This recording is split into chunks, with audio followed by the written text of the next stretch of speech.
They were called Les Enfants de la Honte, the children of shame. Between 1908 and 1960, an estimated 15 to 20,000 mixed-race children vanished from the Belgian Congo, ripped from their African mother's arms by colonial authorities who recorded every removal with meticulous bureaucratic care. Each transfer was logged, categorized, and stamped. The Belgian government sealed these files for decades, locking them away in basement archives in Brussels, marked classified until 2017. What happened to these children was never a secret whispered in backrooms or passed along as rumor. It was a secret preserved in filing cabinets, official memoranda, and policies written in neat French cursive. The mothers who searched desperately for their stolen children were given the same explanation over and over again. It is for their own good. But whose good exactly? Before we continue with the story of Marie-Therese Kawena and the children who disappeared into the Catholic missions of Katanga province, make sure you are subscribed to this channel and that you have turned on notifications. What you are about to hear is a documented horror that most history books conveniently omit. And please leave a comment telling us where you're listening from. This story needs to be heard everywhere. What makes this story especially chilling is that none of it was hidden in the shadows of history. It was written down, debated, approved by committees, and carried out with the same efficiency Belgium used to extract rubber and copper from Congolese soil. This was not the work of a handful of rogue individuals. It was a systemic, institutionalized program of child removal designed to preserve a fragile colonial order at the direct expense of human dignity and the most fundamental of human bonds, the precision of the record-keeping, the cold and detached language of the decrees, and the unwavering certainty of those who enforce them reveal a form of horror far more insidious than overt brutality. This was a violence of erasure, a cruelty disguised as charity and progress. Elizabethville, now known as Lubumbashi, stretched across the copper-rich Katanga province like a European fantasy dropped onto the African savanna. By 1923, the city had become the crown jewel of the Belgian Congo. Its wide boulevards were lined with jacaranda trees imported from South America, their purple blossoms standing in stark contrast to the red dust that clung to everything. Administrative buildings rose with a distinctly European arrogance, constructed as if permanence were guaranteed, their grand facades and cool tiled interiors asserting dominance over the land. This city was built on the sweat and blood of the Congolese, designed to serve the interests of the Belgian crown and the Union Miniere du Katanga, the powerful mining conglomerate that extracted immense quantities of copper, cobalt, and uranium from the earth. The city was divided with surgical precision, a physical expression of the racial hierarchy that governed every aspect of life.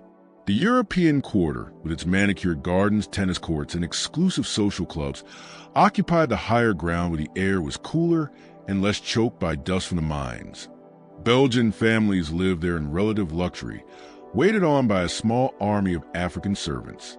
Below them, spread across the lowlands where the air grew heavy and unmoving during the dry season, lay the site indigene, the native quarter. It was a maze of unpaved roads, crowded mud brick homes, and rudimentary markets. It was a separate world entirely, divided by invisible yet impenetrable barriers of race and power. The colonial administration operated through a rigid and peculiar hierarchy. At the top were the Belgian administrators, often young men sent from Brussels on 3-year contracts that promised adventure, financial reward, and the opportunity to play a role in the so-called civilizing mission.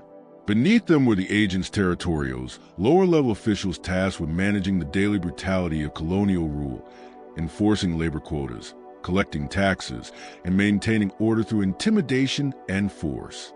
Scattered throughout this structure were the Evolus, men who had received missionary education, spoke French, dressed in European clothing, and occupied a dangerous middle space between two worlds that would never fully accept them. They were educated enough to be useful, but never European enough to be equal. Marie-Therese Colonial worked as a domestic servant in the home of Albert Deschamps, a mining engineer from Liège who arrived in Elizabethville in 1920 with his wife, 2 children, and ambitions far greater than his modest position within Union Miniere du Katanga. Marita Reese was 19 years old, the daughter of a Luba chief who had sent her to a Catholic mission school.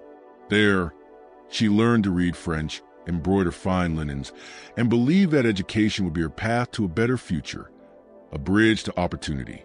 Instead, it delivered her into the Sham household, where she scrubbed floors, prepared meals, and learned how to make herself invisible, a quiet presence moving through an opulent European home.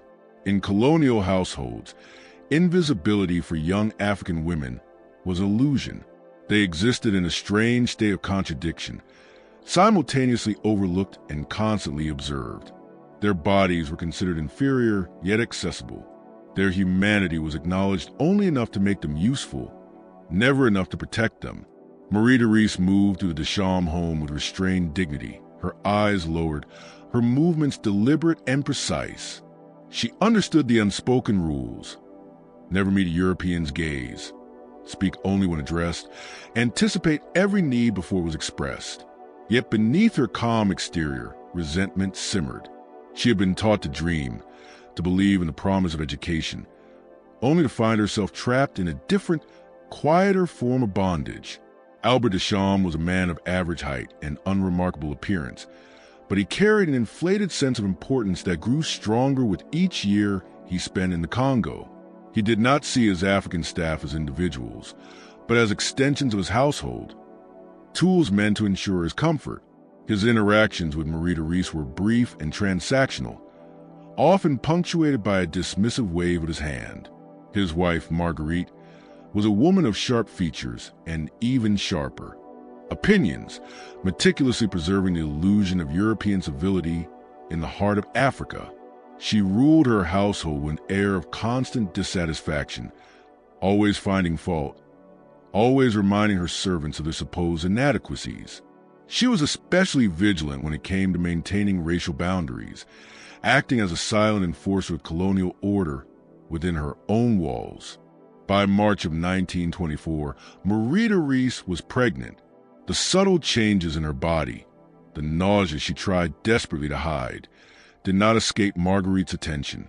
Marguerite Desham, a woman who took pride in her powers of observation, noticed first, the way women so often do, and her reaction was not shock but a cold, deliberate fury. It was not fury directed at her husband. That would have required acknowledging what everyone in the European quarter already knew but never openly discussed: that Belgian men routinely impregnated their African servants, and that such pregnancies were not seen as moral transgressions, but as logistical inconveniences. To admit Albert's responsibility would have cracked the carefully maintained facade of European moral superiority. It was far easier and far more convenient to place the blame on the African woman, to cast her as a seductress, the instigator, the root of the problem. The problem, as the colonial administration defined it, was the children. Mixed-race children, metis as they were officially classified, disrupted the colonial order. They were living proof of intimacy across the color line, undeniable evidence that the racial hierarchies Belgium had constructed were porous, fragile, and ultimately artificial. Their existence challenged the idea of an absolute, unreachable divide between colonizer and colonized. On a practical level, they complicated inheritance laws, raised uncomfortable questions of paternity, and threatened to create a group of people who fully belonged to neither world, a potential source of instability and dissent. The Belgians, obsessed with order and control, could not tolerate such ambiguity. Their solution was predictably bureaucratic: removal, relocation, and re-education. The children would be taken from their African mothers and placed in Catholic missions specifically established for Metis children, where they would be raised as Europeans, or at least as European as their mixed ancestry would permit. The mothers would receive a small payment and assurances that their children were being given opportunities they themselves could never provide. The fathers would be absolved of responsibility, their reputations preserved. The colonial order will remain intact, its fragile racial purity protected. Marita Reese gave birth to a daughter on November 3, 1924, in the native hospital, where Congolese women delivered their babies on cold metal tables under the supervision of a single, overworked Flemish nurse. The air was heavy with the sharp scent of antiseptic and fear, the cries of newborns echoing through sterile corridors. She named her daughter Celeste, after a mission schoolteacher who had once shown her kindness, a woman who had offered a fleeting glimpse of hope. For 3 months, she kept the baby hidden in the servants' quarters behind the dish house, a cramped room with a single window overlooking a dusty backyard. She nursed her in the hours before dawn, her heart pounding with constant anxiety, whispering lullabies, trying to etch every detail of her daughter's tiny face into her memory. But a baby cannot be hidden forever, especially not in a colonial city where every African's movements were monitored, documented, and controlled. A web of informants, the casual surveillance of European employers, and a relentless pressure to conform to colonial expectations all worked against her. The whispers began, the lingering looks, the quiet questions from other servants. It was only a matter of time before the existence of Celeste was officially addressed. They came on a Tuesday morning in February 1925, when the jacaranda trees were in bloom, their purple petals scattered across the red earth, and the air carried a metallic scent of copper dust drifting from the distant mines. The sun was already high, pressing down with an oppressive heat that promised a long, punishing day. There were 3 of them: Father Gustave Lemaire from the mission to St. Joseph, a territorial agent named Peter Vandenberg, and a Congolese policeman whose name Marie-Therese never learned, but whose face she would remember for the rest of her life. He was young, perhaps 25, his expression carefully neutral as he stood behind the 2 white men, a silent and imposing presence. They carried documents. Father Lemaire, gaunt, with thin lips and eyes that seemed permanently set in judgment, held the papers carefully, as if the documents themselves were sacred objects imbued with divine authority. In slow, deliberate French, his voice stripped of any warmth, he explained that Celeste had been classified as a Metis child under Colonial Decree 1523 of 1920. The decree, he recited, granted the state the right to remove mixed-race children from their mother's custody when the father was European and the mother was deemed incapable of providing a suitable upbringing. The words flowed in a stream of bureaucratic euphemisms, legal language designed to shield an act of profound cruelty. The decree had been written in Brussels by men who had never set foot in Africa, approved by a colonial minister who believed he was solving a problem, and enforced by priests who believed they were saving souls, rescuing children for what they saw as the moral and social degradation of their African mothers. Marie-Therese understood perhaps half of what Father Lemaire said. Her mission school French was sufficient for household commands and market bargaining, but not for legal terminology or the twisted justifications of colonial policy. What she understood completely, however, was a gesture Peter Vandenberg made toward the baby in her arms. Vandenberg, a man whose uniform was always perfectly pressed and whose movements were always precise, extended his hand in a silent command. His eyes, cold and pale blue, showed no trace of empathy, only the detached efficiency of a man carrying out an assigned task. She ran. Not far. There was nowhere to run in a colonial city where every street ultimately led back to European authority. Every path was watched. Every corner carried the threat of surveillance.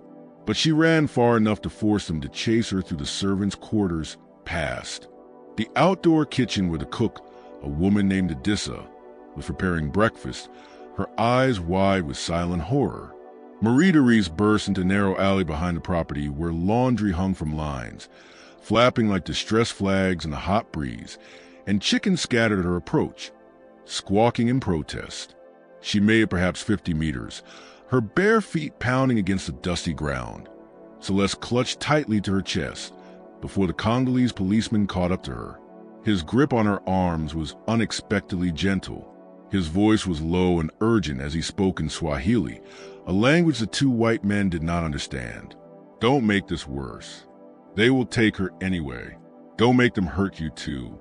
His eyes, though carefully neutral, flickered with something Marie-Therese immediately recognized: resignation and a shared understanding of powerlessness. The sound Marie-Therese made when they tore Celeste from her arms was not quite a scream. It was something deeper, more primitive, a sound pulled from a place beyond language itself. It was a sound of a soul being ripped open.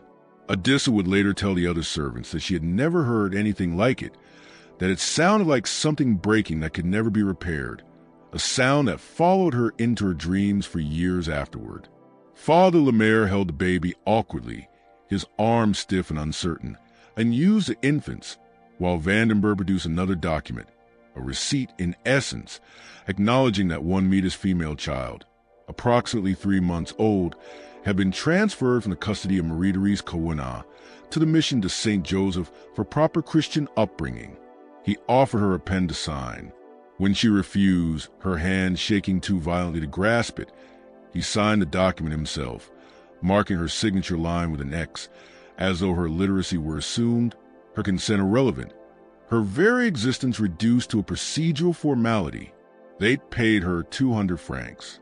Vandenberg counted the bills with meticulous care, his fingers precise, then placed them into her hand and folded her fingers around the money with a gesture that might have been intended as kindness, or perhaps was simply a final, dismissive act. The sum represented roughly 2 months of her wages as a domestic servant. The colonial administration had calculated the value of a mother's child with the same cold precision it used to calculate the value of extracted copper ore. It was a transaction, a purchase, and a final insult. The entire exchange lasted less than 15 minutes. By the time Marguerite Deschamps emerged from the main house, drawn by the unusual noise, the men were already walking back toward their vehicle, a black Ford truck with administration territorial painted on the side, its engine idling impatiently. Marie-Therese was on her knees in the red dust. The 200 francs lay scattered around her like fallen jacaranda petals as she made that terrible sound that was neither quite crying nor quite screaming, but something far worse, a sound of complete desolation. What Marguerite Deschamps did next would be remembered by the household staff for years, a chilling illustration of the casual cruelty embedded in the colonial system.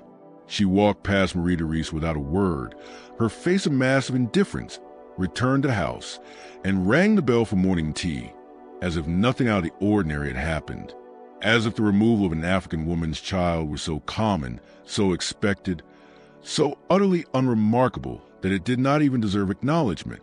And in a sense, she was right. This was not unusual. This was policy. This was the quiet, bureaucratic horror of the Belgian Congo.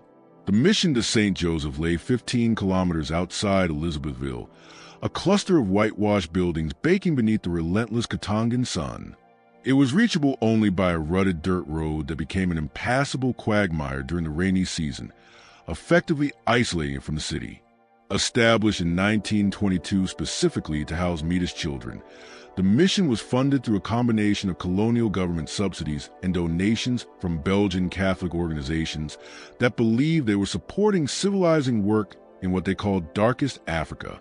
By 1925, the mission housed 43 children, ranging in age from infants to 12-year-olds. All were light-skinned enough to mark them as mixed race. All had been separated from their mothers under the authority of Colonial Decree 1523. The children were given new names. Celeste Kawena became Celeste Deschamps.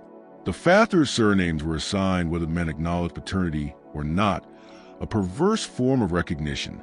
Her birth records were altered to list the mission itself as her place of birth, as though she had appeared there spontaneously, without a mother, without a history, without a past linking her to the Congolese world her mother still inhabited. It was systematic erasure, a bureaucratic act of cultural genocide. Father Lyon Clerc ran the mission with the rigid discipline of a man who believed African blood was a contamination that could be diluted through education, prayer, and strict adherence to European customs. He saw himself as a shepherd guiding lost lambs toward salvation, purifying them of what he considered their primitive heritage. The children were permitted to speak only French. Congolese languages were forbidden, punished with hours of kneeling on dried corn kernels in the chapel, a painful reminder meant to discipline their so-called savage tongues. They ate with forks and knives, wore shoes even in the brutal heat, studied Belgian history and Catholic catechism, and were taught that their mothers had given them up willingly out of love, because they wanted their children to have better lives and escape the poverty and ignorance of their native villages. It was a narrative carefully engineered to sever the most fundamental of human bonds. Some of the older children still remembered their mothers. At night, in the dormitories, they whispered to one another, sharing fragmented memories of lullabies, familiar scents, and the feeling of being held. These memories, fragile and precious, were often accompanied by guilt, because the children were taught that remembering their African past meant betraying the mission's efforts to civilize them. But the younger ones, those taken as infants like Celeste, grew up believing the mission was their only home, the priests and nuns their only family. Belgium became a distant motherland they had never seen, yet were taught to revere as the source of all goodness. Their identities were forged in a vacuum, severed from their true origins. Marie-Therese tried to visit. The first time, she walked the 15 kilometers before dawn, her feet already aching by the time she reached the mission gates as the sun climbed toward its zenith, casting long, warped shadows across the ground. A Flemish nun named Sister Margarita, a stern woman with a perpetually disapproving expression, met her at the entrance. The mission was encircled by a high wall topped with shards of broken glass, ostensibly to keep wild animals out, but in reality designed to keep the children in and unauthorized visitors away. Sister Margarita explained, in the patient, condescending tone reserved for children or the simple-minded, that visits from biological mothers were not permitted. The children were still adjusting to their new lives. Contact with their past would only confuse them, make the transition more difficult. It was better this way, cleaner, more efficient. Marie-Therese returned the following week, and the week after that. Each time she was turned away with the same polite but unyielding refusal, the same cold logic delivered without emotion. On her fourth visit, Father Lemaire himself appeared at the gate. He was far less patient than Sister Margarita. His French clipped and icy, his eyes narrowed in irritation. He told her that if she continued to disturb the mission, he would report her to the territorial administration for harassment. There were laws governing such behavior. He reminded her she could be arrested, fined, possibly imprisoned. Did she understand? She did. She understood the threat, the imbalance of power, the complete futility of her pleas. She stopped coming to the gate, but she did not stop coming to the mission. Instead, she began walking slowly along the perimeter wall, methodically searching for gaps, for places where she might see inside, where she might catch a glimpse of a child who could be her daughter. The mission children played in a courtyard that was visible from one section of the wall, where the ground rose slightly. If you stood in exactly the right spot, balanced precariously atop a termite mound, you could see over the broken glass to where the children ran and played under the watchful eyes of the nuns. Marie-Therese went there every Sunday afternoon, when the children were allowed recreation time. She watched for hours, her heart an open wound, tried to identify Celeste among the light-skinned children in identical white dresses. But infants change quickly, and she had only 3 months to memorize her daughter's face. Over time, certainty slipped away. Maybe it was the girl with the round cheeks. Maybe the one who laughed too loudly. Maybe none of them. Maybe Celeste had already been transferred to another mission. There were several scattered across the colony, all serving the same purpose, all parts of the same vast, dehumanizing system. Other mothers came as well. Marie-Therese was not alone in her vigil. There was Josephine, whose son, a bright-eyed boy named Patrice, had been taken when he was 2 years old, his laughter still ringing in her memory. There was Amina, a quiet woman from a village near the Lualaba River, who had given birth to twins, both removed, both sent to the mission, leaving behind a hollow emptiness she could barely endure. There was Beatrice, who had worked for a Belgian doctor and had been dismissed immediately after her daughter, a spirited girl named Sylvie, was taken, left without employment, without references, without recourse. They stood together on that termite mound, these women deemed unfit to raise their own children, their faces carved by a shared grief.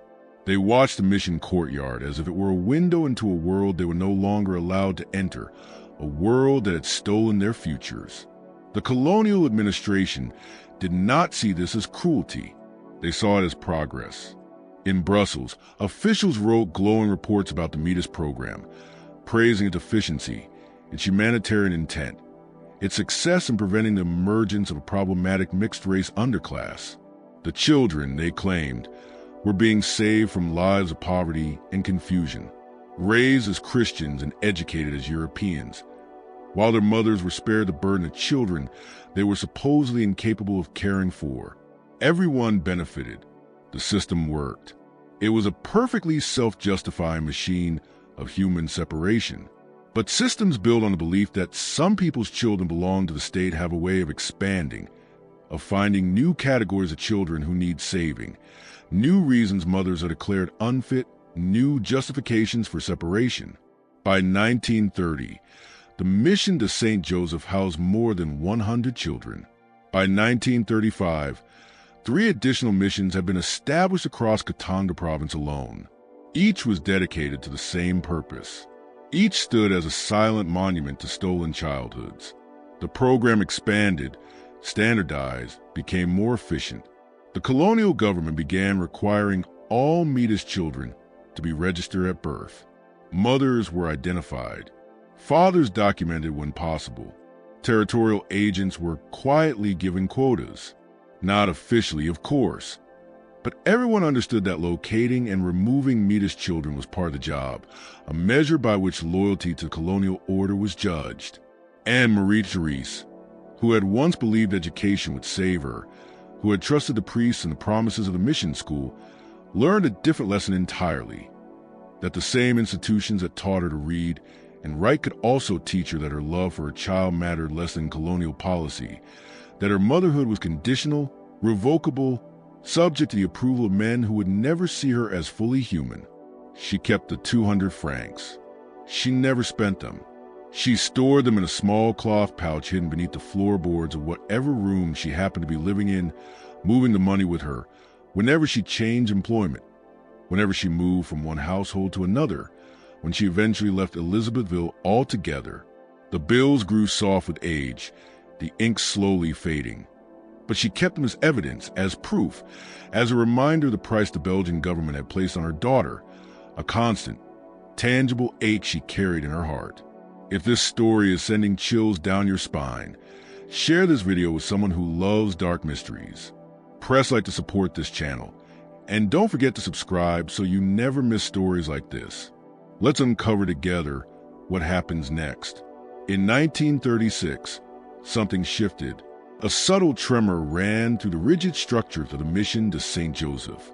Father Lemaire, whose severe presence had become synonymous with the mission's unyielding discipline, was replaced by a younger priest, Father Antoine Dubois. Dubois arrived from Belgium carrying ideas about the Matei Program that set him quietly apart. A subtle unease followed him, a growing discomfort with the moral implications of the work he was now expected to oversee. He had studied theology at Louvain, a university known for its progressive intellectual currents, and his dissertation had examined the moral obligations of colonial powers toward indigenous populations, a subject that earned him praise from reform-minded Catholic scholars and, at the same time, suspicion from the colonial administration, which had little appetite for priests who asked uncomfortable questions about the ethics of empire. Dubois was meticulous, but his precision served a different purpose. He began keeping different kinds of records. Alongside the official documentation required by the colonial government, names, ages, dates of admission, Father's identities were known. He maintained a private ledger, a small leather-bound notebook he kept hidden in his desk. In it, he recorded the children's stories, their fractured memories, their unspoken fears. He interviewed the older children, those who still remember their mothers, and wrote down their words as they spoke in hushed voices, eyes darting nervously. He noted which children cried at night, which asked about their families, and which had stopped asking altogether after learning that questions about their mothers were discouraged, redirected, or punished with extra prayers and additional chores. He saw the psychological cost of enforced amnesia, the quiet despair beneath the carefully constructed European identities they were being forced to inhabit. He also began documenting something else, something far more disturbing. The children were disappearing. Not all at once, and not in any obvious way, but gradually, systematically. Certain children were transferred out of the mission with minimal paperwork and no explanation. The official records would simply state transfer to Belgium for continued education or placed with an approved family, or more vaguely, relocated. But whenever Du Bois tried to follow up to learn where these children had gone, he encountered bureaucratic walls, polite but firm refusals to provide details. The colonial administration told him it was not his concern. The children were being given opportunities. He was assured he should be grateful that Belgian families were willing to take them in and offer them better lives. But Du Bois was not grateful. He was suspicious. The children who vanished were always the lightest-skinned ones, those who could most easily pass as European, those whose African heritage was least visible. And the families they were supposedly placed with never visited, never wrote letters, never sent photographs or updates. The children simply disappeared into Belgium, into a country most of them had never seen, to live with families whose names Du Bois was not allowed to know. It was as if they ceased to exist, their past erased, their future rewritten according to colonial convenience. He began writing letters to the colonial ministry in Brussels, to Catholic organizations in Belgium, to other priests running similar missions across the Congo. His questions were carefully phrased but persistent. Where were the children going? Who were these families? What happened after the children arrived in Belgium? Were they adopted legally? Were they treated well? Did they maintain any connection to their Congolese heritage, to their mothers, to their identities? Most of his letters went unanswered. The few replies he received were vague and bureaucratic, crafted to appear informative while revealing nothing. One response from a colonial official in Brussels was more direct, a warning thinly disguised as guidance. Father Du Bois, your concern for these children is admirable, but you must understand that the Matei Program serves a greater purpose. These children are being given opportunities their mothers could never provide. Your role is to prepare them for European life, not to question the wisdom of the policies that govern their future. I trust you will focus on your duties and leave administrative matters to those qualified to handle them. The letter was dated April 12, 1937, and signed by Henri Jasper, Director of Native Affairs for the Belgian Congo. Du Bois placed in his private ledger alongside the growing collection of notes and documents he had assembled, an emerging archive of evidence that something deeply wrong was unfolding, even if he could not yet articulate its full scope or horror. Meanwhile, Marie Therese had not surrendered to despair. She left the Deschamps household in 1926, unable to remain in the place where her daughter had been taken. The memories too sharp, too unbearable. She found work with other European families, moving from one position to another, often dismissed after months or a year, when employers grew weary of her silence, her sadness, her inability to perform cheerfulness. Her grief was an inconvenience in their carefully curated world. By 1937, she was employed by a Belgian accountant named Louis Vermeer, a widower with no children, who needed someone to manage his household and cared little for her emotional state as long as his meals were prepared and his clothes cleaned. Vermeer was unlike the other Belgians Marie Therese had served. He was older, perhaps 60, his face deeply lined by decades under the African sun. He had lived in the Congo for more than 20 years, spoke fluent Swahili, treated his Congolese employees with a brusque but genuine respect unusual among Europeans, and kept largely to himself, spending his evenings reading or working through the accounting ledgers he brought home from the mining company. He was a man of numbers and observation. He noticed that Marie Therese left every Sunday afternoon, always heading in the same direction, always returning after dark, her face a little more drawn, a little more exhausted. He never asked where she went. But one Sunday in June 1937, a quiet curiosity overcame his habitual reserve, and he followed her. He watched as she walked toward the mission wall, her figure small against the vast landscape, climbed onto the termite mound, and stood there for hours like a silent sentinel, watching the children play in the courtyard. He saw the other women who joined her. He saw how they stood together without speaking, a community bound by shared sorrow. He saw how, as the sun began to set, they turned back toward the city in a loose group, their faces carefully blanked, their grief a.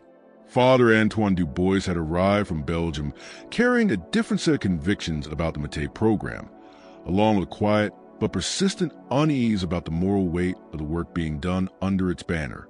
He had studied theology at Leuven, a university known for its progressive intellectual climate, and his dissertation had focused on the moral responsibilities of colonial powers toward indigenous populations.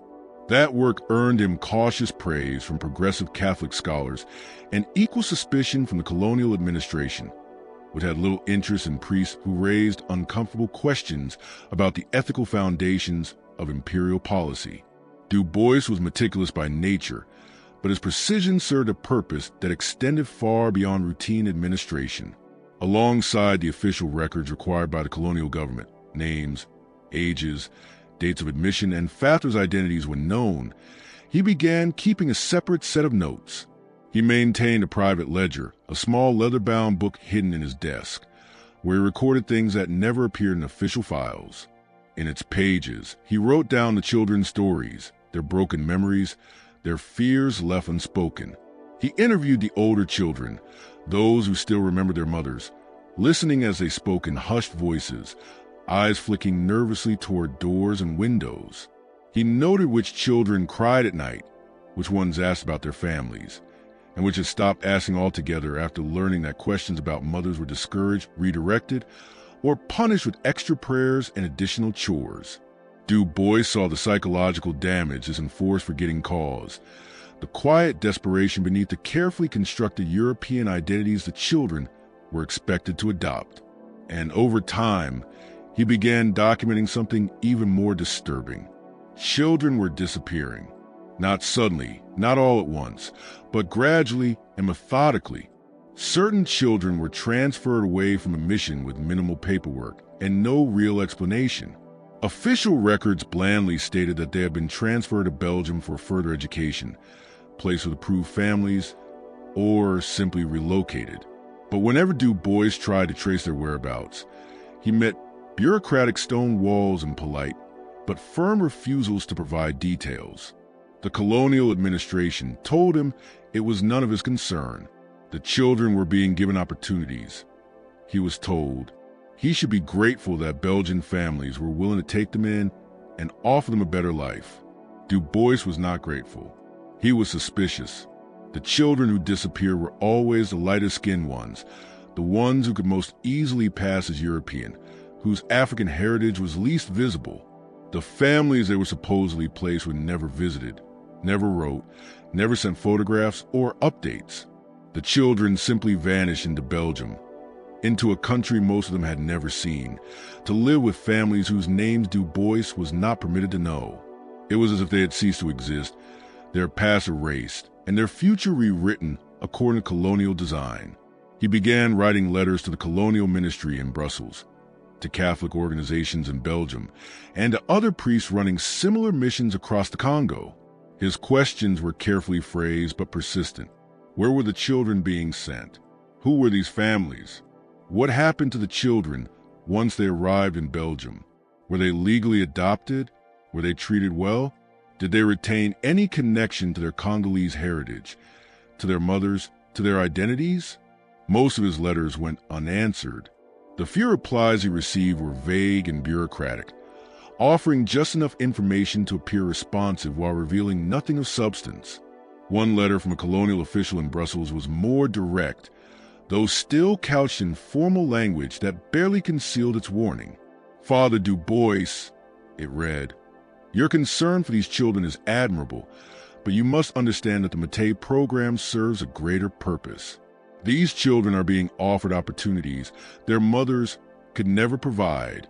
Your role is to prepare them for European life, not to question the wisdom of the policies governing their futures.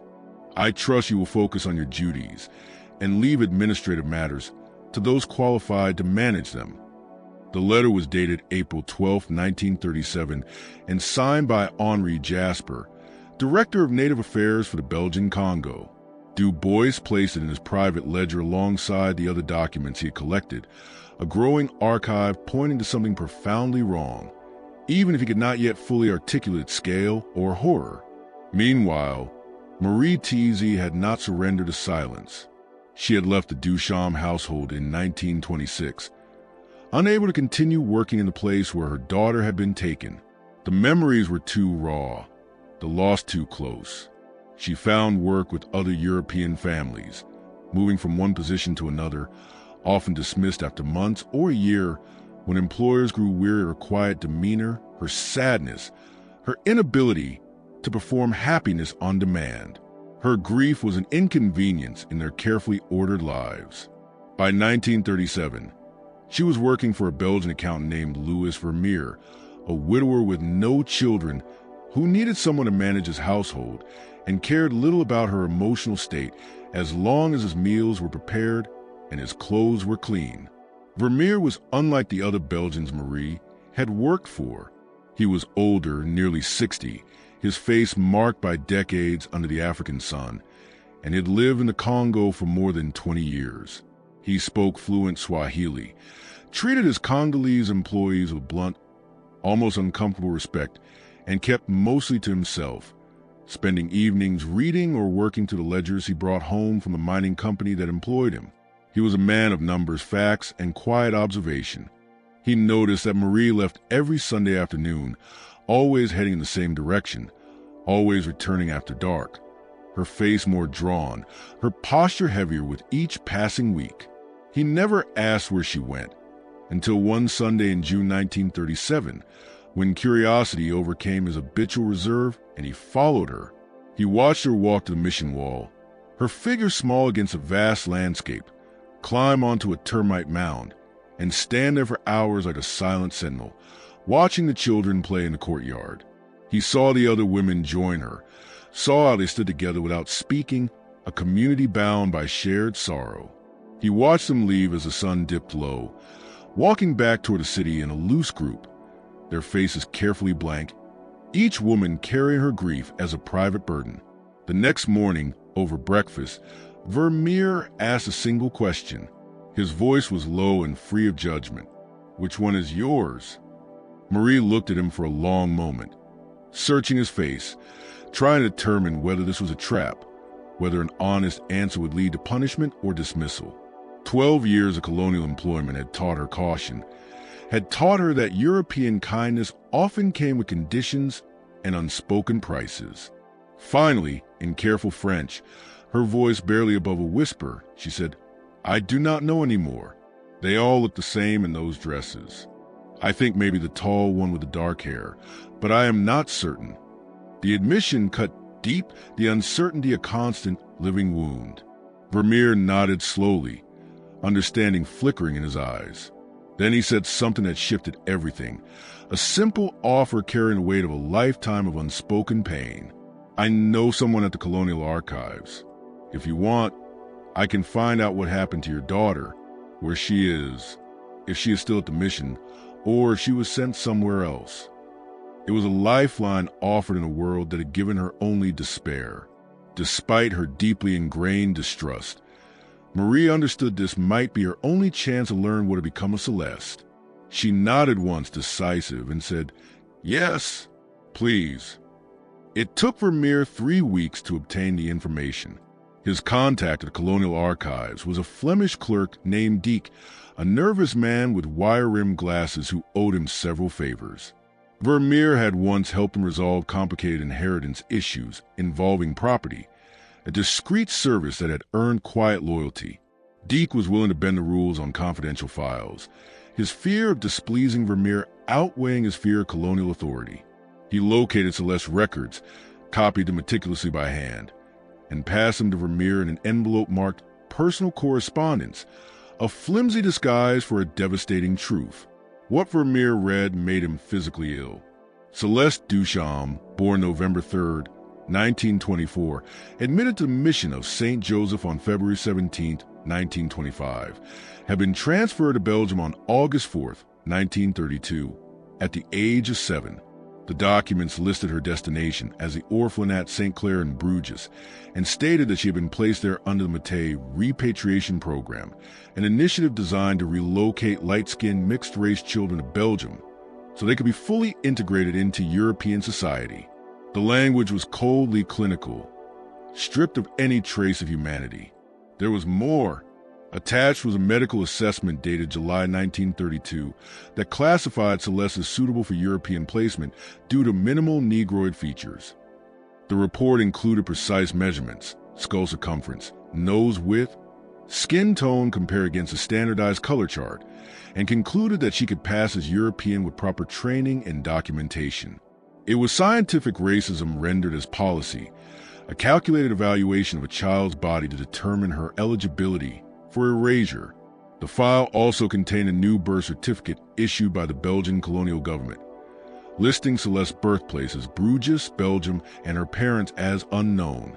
Her Congolese identity had been completely erased, replaced with fabrication that would allow her to live in Belgium free from the stigma of African heritage. In the chilling language of the documents, she had been whitened, her past had been scrubbed clean, her origins rewritten, her existence redefined by bureaucratic decree. When Vermeer showed the papers to Marie, she could not read all the French. The medical language was dense and alien, a web of scientific cruelty. But she understood enough. Her daughter had been taken to Belgium, given a false identity, and placed in an orphanage where she would be raised believing she was fully European, with no knowledge of her mother, her heritage, or her true origins. The truth, when it came, opened a new and deeper wound. "Can I get her back?" Marie asked. Her voice was steady, a testament to her resilience, even as her hands shook uncontrollably while holding the thin sheets of paper that now defined her child's fate. Vermeer did not answer immediately. He was a practical man, someone who understood systems and their ruthless logic. Finally, his voice heavy with regret, he said, "No, not legally. According to these documents, Celeste Duchamp no longer exists. The girl in Bruges is a different person with different papers. And even if you could prove she was your daughter, the colonial government would never allow a Congolese woman to reclaim a child who has been successfully integrated into European society. It would undermine the entire program. It would expose the lie at its core. Then what can I do?" Her voice broke through the silence, a mother's plea against an immovable wall. Vermeer stared at the dusty street outside for a long time before answering. "You can tell people what happened. You can make sure this is not forgotten. You can find the other mothers and document their stories. You can create a record that cannot be erased, a truth that cannot be denied." It was not the answer Marie wanted. It was not the reunion she dreamed of, but it was the only answer grounded in reality, the only path toward a different kind of justice. So she began. She sought out the other women who stood by the mission wall every Sunday, their silent vigil now transformed by urgency. She asked them to tell her everything, when their children were taken, by whom, and under what circumstances. She could not write well enough to record it all herself. So Vermeer helped her, taking dictation the evenings after dinner, filling notebook after notebook with testimonies from women whose grief had been dismissed, whose motherhood had been declared conditional, whose children had been claimed by the state. Each story reopened old wounds, each one a testament to the system's cruelty. By 1938, they had documented more than 60 cases, 60 women whose children had been taken under colonial decree. By 1938, the number stood at 60. 60 children who had been removed, renamed, relocated, erased. And those were only the cases they knew about, the women in Elizabethville who were willing to speak, who had found the courage to give voice to their pain. Across the entire Congo, the true number was almost certainly far higher. Hundreds, perhaps thousands of children taken from their mothers in the name of colonial order and Christian charity. Father Du Bois eventually learned of what Marie Tizzi and Vermeer were doing. He made contact through intermediaries. It would have been inappropriate, even dangerous, for a Catholic priest to be seen meeting privately with a Congolese woman.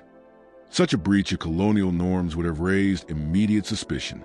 In time, they arranged a meeting at Vermeer's house.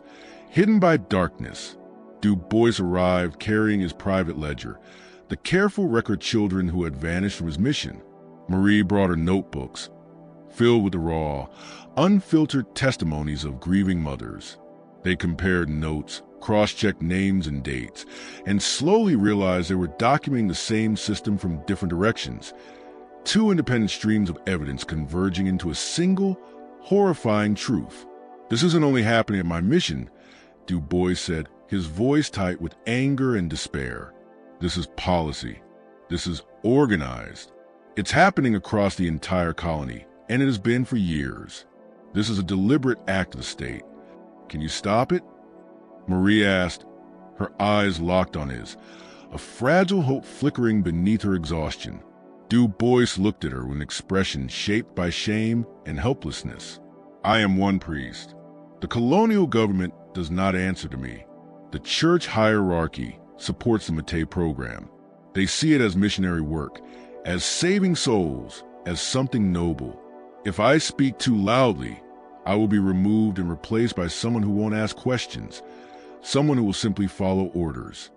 "Then what good are you?" The words escaped Marie more sharply than she intended, a raw accusation born of years of pain. She did not take them back. The question hung in the silent room, a challenge to his moral authority. Du Bois had no answer. What good was he?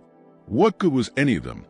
Trapped inside a system designed to separate mothers from children, to erase identities, to serve a colonial order that prized racial purity over human bonds and bureaucratic efficiency over suffering. It was Vermeer, the practical accountant, who finally spoke. He proposed a strategy that was cold, methodical, and dangerous.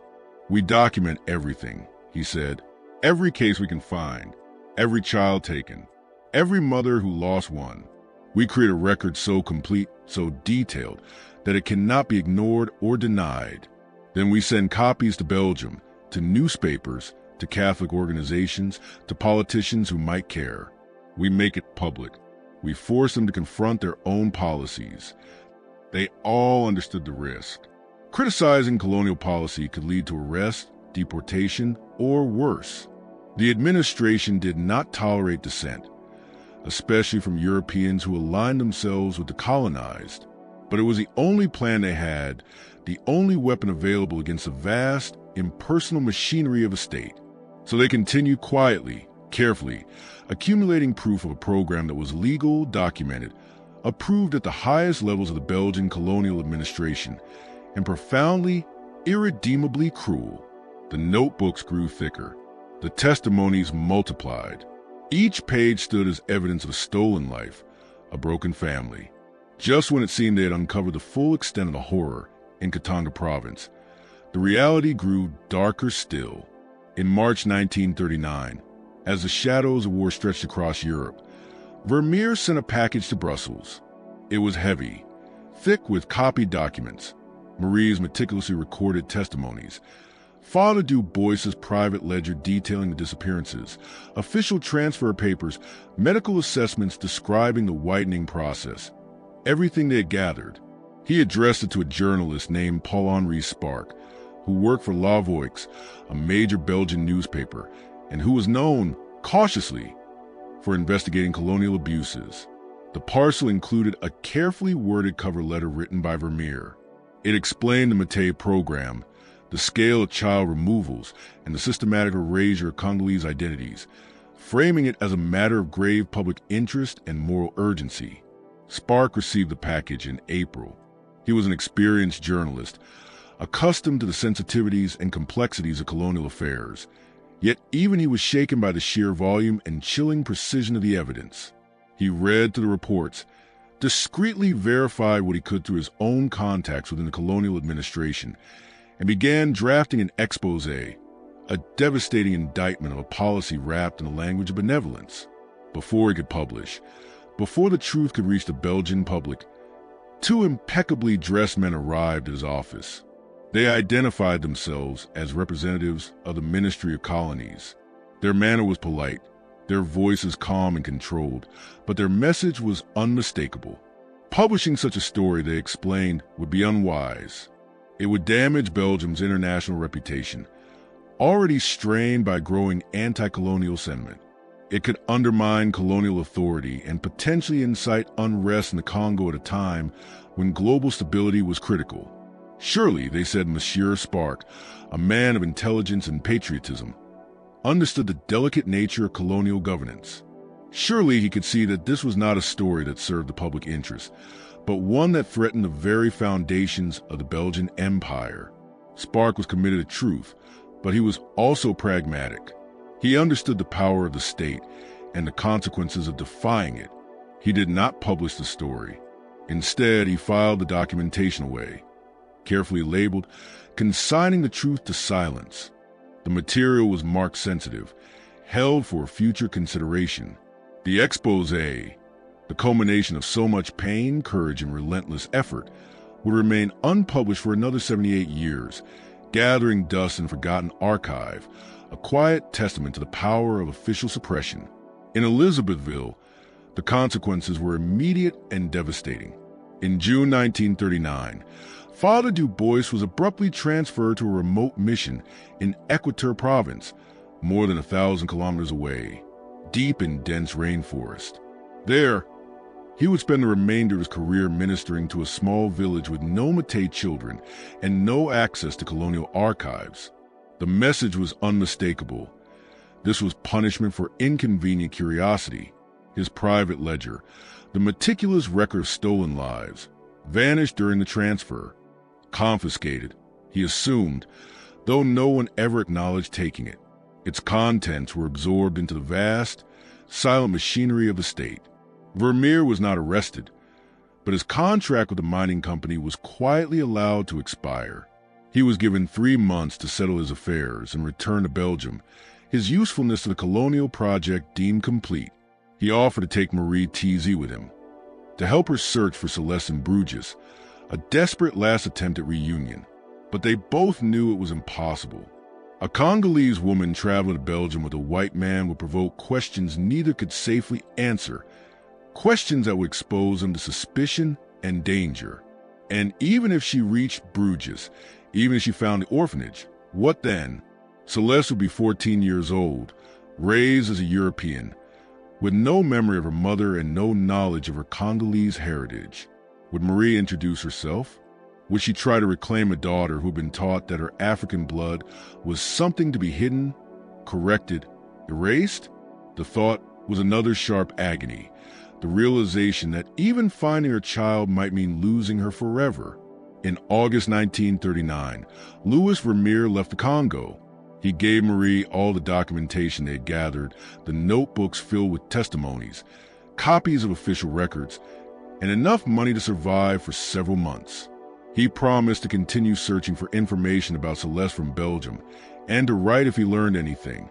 He kept that promise, sending letters to Marie for the next 3 years. His neat, precise handwriting became a small comfort in her desolate world, until the war made communication impossible and the letters stopped coming. Marie never saw him again. She never learned what became of him, whether he survived the war, whether he continued his search, whether he ever thought of the Congolese woman who had trusted him with her story. Marie kept the documentation. Over the years, she added to it, finding new mothers, recording new testimonies, preserving a growing archive of what had been done to them and their children. It was a quiet, stubborn act of defiance against a system that had tried to erase their pain. The Matei Program continued throughout World War II and well into the 1950s, largely uninterrupted by the global conflict. The mission to San Joseph expanded, housing more than 200 children by 1950. Other missions appeared across the Congo, all serving the same purpose, all part of the same vast, dehumanizing enterprise. The colonial government refined its procedures, making removals more efficient, more systematic, and increasingly impossible to resist. By the time the Congo gained independence in 1960, an estimated 15,000 to 20,000 mixed-race children had been taken from their mothers and placed in missions or sent to Belgium. Their lives were permanently reshaped by decisions made by a distant colonial power. The program ended not because of moral reckoning or public outrage, but because the Congo became independent and the Belgian administration lost the authority to remove children. The missions were slowly closed or transferred to Congolese control. The children who remained were released and sent back to communities that often did not know what to do with them. Young adults raised as Europeans in an African country struggling to define itself without colonial rule. Many could not adapt, suspended between two worlds and belonging fully to neither. Many of the children sent to Belgium never learned the truth about their origins. They grew up believing they were orphans, or that their parents had died, or that they had been abandoned. Some discovered the truth decades later, through forgotten documents found after adoptive parents pass away, through DNA tests, through chance encounters with relatives who recognized familiar features. For them, the revelation was sudden and devastating, but many never knew at all. They lived their entire lives as Europeans, unaware that their mothers had searched for them, stood outside mission walls hoping for a glimpse, and kept 200 francs as proof of what had been taken. Hearts broken by a truth they never had the chance to hear. Marie T.Z. Cowan had died in 1973 in Lubumbashi, the city once known as Elizabethville. She was 68 years old. Her body was worn by a lifetime of labor and grief, her spirit marked by an unrelenting sorrow. She never saw Celeste again. She never learned what became of her daughter after the orphanage in Bruges, whether she was adopted, whether she married, whether she had children of her own. After Marie's death, the documentation she compiled over decades was found in her room. Notebooks filled with testimonies, copies of colonial records, letters from Vermeer, and a small cloth bag containing 200 francs in bills so old and worn they were barely legible. A tangible relic of enduring pain. Her niece, who inherited her belongings, did not know what to do with the notebooks. They were written in French, which she could not read fluently, and they described events that felt impossibly distant. Part of the colonial past the newly independent Congo was desperate to forget. She placed them in a trunk, where they remained for another 40 years, silent witnesses to a forgotten tragedy, until 2013, when a Congolese historian researching colonial-era child removal programs learned of their existence and arranged for them to be digitized and archived at last, bringing Marie Thérèse's quiet resistance fully into the light. Those notebooks, together with Father Du Bois's ledger, which had not been destroyed after all, but quietly filed away in church archives in Belgium, a silent testament to the church's own complicity, and the documentation Vermeer had once sent to Paul-Henri Spaak, eventually became the foundation for a Belgian government report released in 2017 on the Matei Program. That report formally acknowledged that between 1908 and 1960, thousands of mixed-race children have been forcibly removed from their Congolese mothers under colonial policies that placed racial classification above family bonds and human connection. The language of the report was careful, measured, and cautious.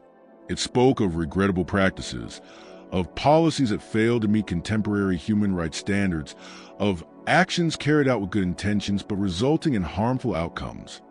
It was an official acknowledgement, carefully framed, of a profound and devastating injustice. In 2019, the Belgian government issued a formal apology to the Matei children and their mothers. Prime Minister Charles Michel stood before the Belgian parliament and stated publicly that what had been done was wrong. He acknowledged that the removals constituted violations of human rights, that the mothers who lost their children deserved recognition, and that the children who were taken had the right to know their true origins.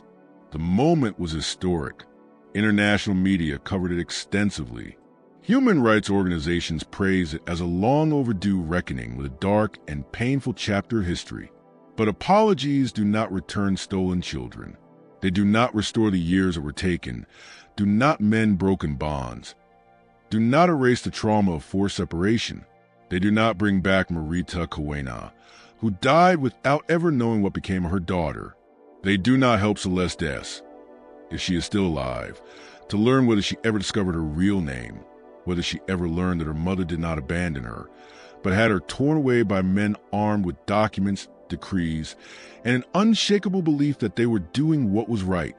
The scars of that separation, the wounds of that erasure, run deep across generations, across continents.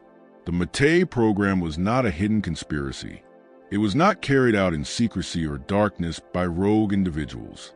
It was official policy. It was documented in government files, approved by colonial ministers, and implemented by priests and territorial agents who genuinely believed they were serving a higher purpose, a civilizing mission. The true horror lies not in secrecy, but in transparency. It was done openly in daylight, with paperwork, with bureaucratic efficiency, with the full support of institutions that claimed to represent civilization, Christianity, and progress. It was a system that dehumanized with a polite smile, that inflicted pain with a pen, that dismantled families through the cold logic of administrative procedure. And perhaps that is the most disturbing truth of all. Not that it happened, but that it was legal, not that children were taken, but that their removal was considered proper, appropriate, and necessary. Not that mothers grieved, but that their grief was dismissed as ignorance, their love judged insufficient, their motherhood made conditional, revocable at the stroke of a signature by men who never had to meet their eyes while erasing their children from their lives. It is a chilling reminder that the greatest horrors are often committed not by monsters, but by ordinary people following orders, convinced of their own righteousness, and carefully documenting every step of their institutional cruelty. What do you think of this story? Do you believe everything has truly been revealed? Leave your thoughts in the comments below. And if you want more dark, haunting stories like this one, subscribe, turn on notifications, and share this with someone who loves mysteries. See you in the next story.